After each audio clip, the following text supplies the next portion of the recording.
Okay, hello and welcome to the daily breakdown with me, Josh Howie. I'm going to be going through all of the news that I think is most pertinent to today and most relevant within my very specific skill set of Jews and TERFs. So let's kick off with the first story. Tangential, but this is about, of course, the war in Iran. The Guardian's reporting that Saudi Arabia urges the US to ramp up the Iran attacks, and obviously that makes total sense. They've historically been enemies, and the idea is that they're at war anyway, so they might as well just get it done. And the reason I just want to talk about this is because obviously there's a war, and there are newspapers, and they want to sell newspapers, and everybody has a hot take.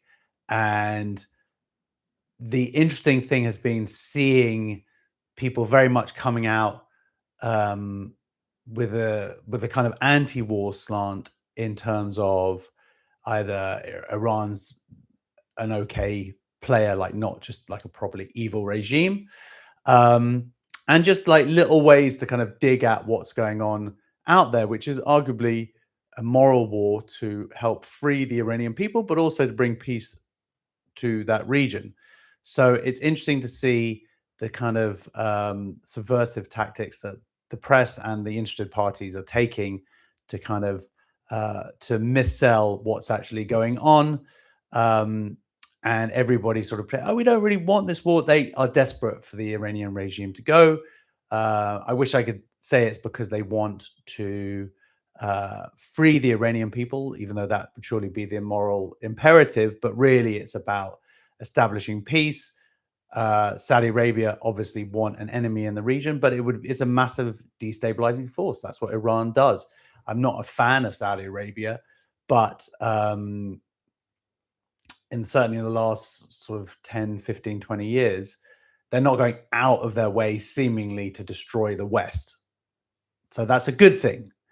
And hopefully there will be peace in the region and peace with Israel, and we will see. But it's slightly encouraging to see Saudi Arabia tentatively, at least, behind the scenes. Obviously, they must be like, just get rid of the Iranian regime. But at least they're now sort of going, well, actually, we don't want war, but if war's going to happen, we should obviously get rid of the regime. That makes common sense to me. There's a funny article in the Daily Mail about Trump. Well, I don't know why it's funny, but basically Trump has kind of said, yeah, I heard the new Ayatollah's gay, and that's not a great country to be gay. And I'd never heard this particular, this rumor. Supposedly it is well established. He came over to the UK or somewhere to try and impregnate his wife. He didn't marry until very late. And took a couple of months, and supposedly it was for impotence, but I think that the impotence is because it wasn't a man that he was trying to impregnate. So yeah, I don't know what difference that exactly makes to geopolitics. His sexuality, obviously, as Trump says, that's not really a great place to be gay. They essentially, it's illegal, but they kind of go, well, you're a woman, and then they give you surgery. So maybe we're going to have the first female Ayatollah. So, and we've just got the first Archbishop in the UK, a female. So this could be a positive step. What I'd heard about him was that he was a ruthless bastard, and he was partly responsible for the killing of these tens of thousands of people that happened just a few months ago. So supposedly he's a bad guy. Of course, it might just be that he's very much overcompensating to sort of prove how hetero he is by murdering lots of innocent people.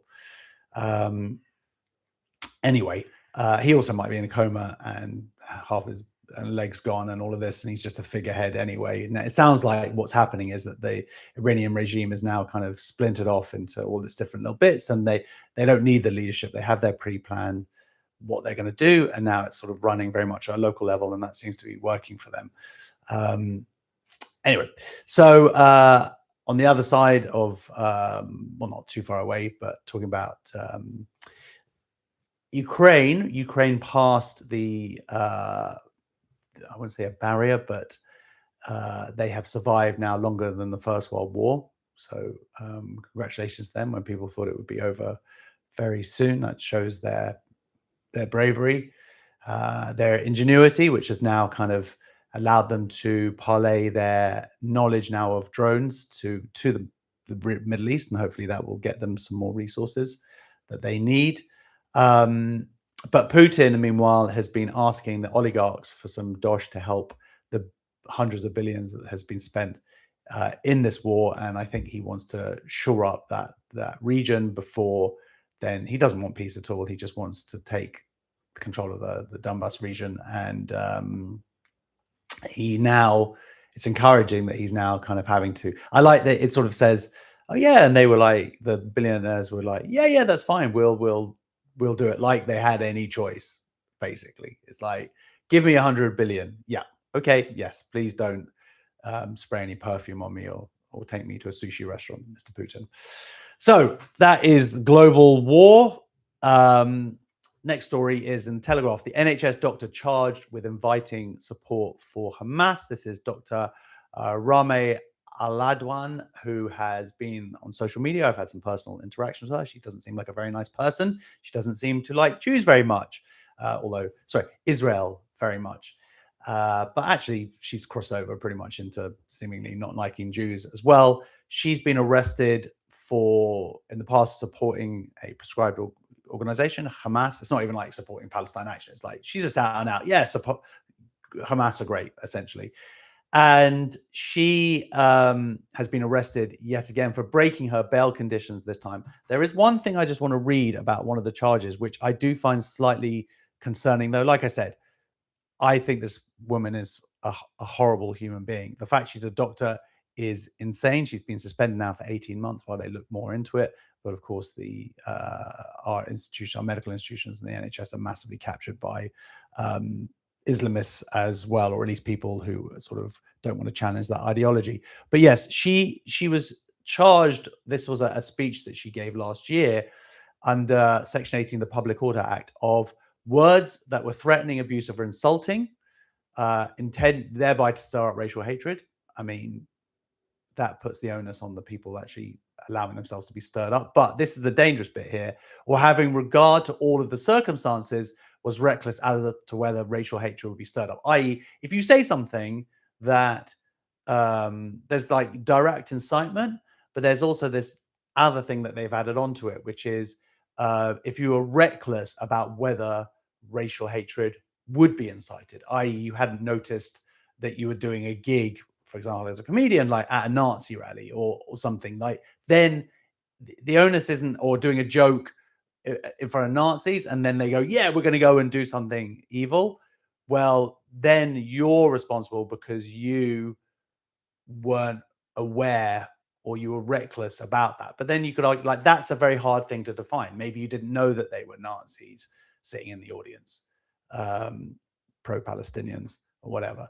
So that is a slightly concerning term of phrase before we even move into the wider free speech implications here of this person being allowed to express her truly hateful and disgusting and abhorrent views.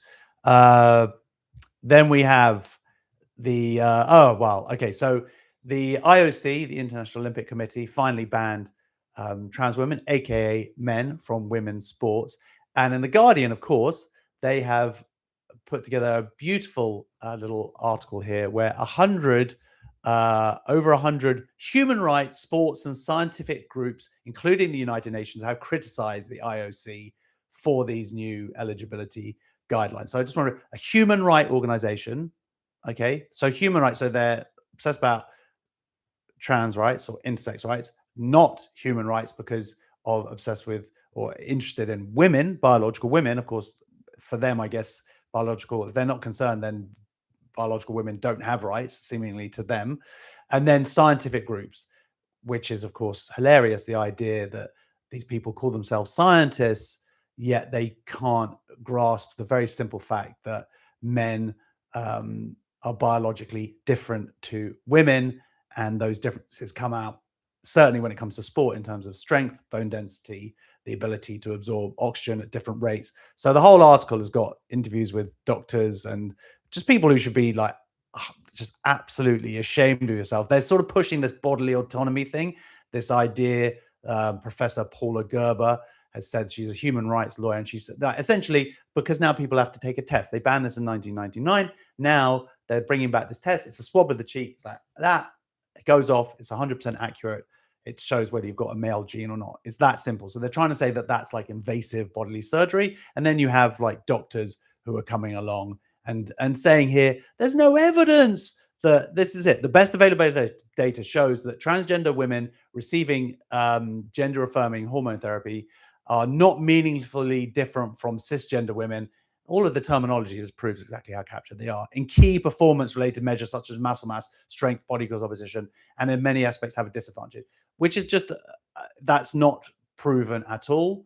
And the fact is that even if you've had if you're taking hormones, essentially, it does not negate the massive advantages that you have as a biological male, having gone through male puberty later on. So to have these doctors being quoted is just Dr. Ada Chung, just shame on you. You're a crank as far as I'm concerned. So it's disgusting, but the IOC, they made their judgment, and it's obviously the right judgment. And the fact that it's taken so long for this to come through, and the people who lost their spaces, in New Zealand, there's Lauren Hubbard, the man who took a woman's space. I remember that heartbreaking photo of this Maori woman who'd lost her space to this male, and mediocre male who wasn't even a good enough cheat to be able to even sort of do any, I don't know what they call it in weightlifting, scoring, medaling, anything. He was rubbish, essentially. He was just a bloke who took it up late in life and then was like, oh, no, I'm now the strongest woman out there. Anyway, totally shameful, totally disgusting. You had men, biological males, beating up women in last year's Olympics or the year before, and being celebrated and getting gold medals and being defended and feted across the world. Totally disgusting. That era is now over. This is the last gasp of insanity.